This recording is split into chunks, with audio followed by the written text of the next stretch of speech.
القيادة الرئاسي، نناشد نائب مجلس القيادة الرئاسي محافظة مأرب، أناشد رئيس محكمة مأرب، أناشد النائب العام في حال فيما وصلنا إليه 5 سنوات ولم ينظروا إلي بعين الإنسانية، وطفلتي وأرى طفلتي كل يوم وهي في هذه الحال.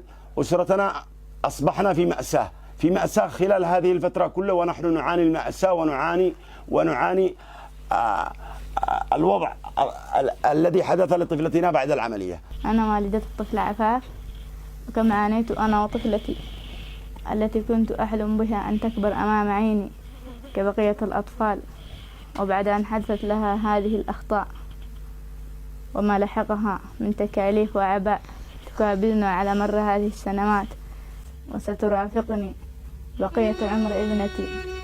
وأناشد كل مسؤول وكل أب ومن له قلب الوقوف بجانبنا ومساندتنا في قضية ابنتي، وجعلها قضية رأي عام، ومحاسبة كل من له يد في إعاقة ابنتي هذه الإعاقة الدائمة.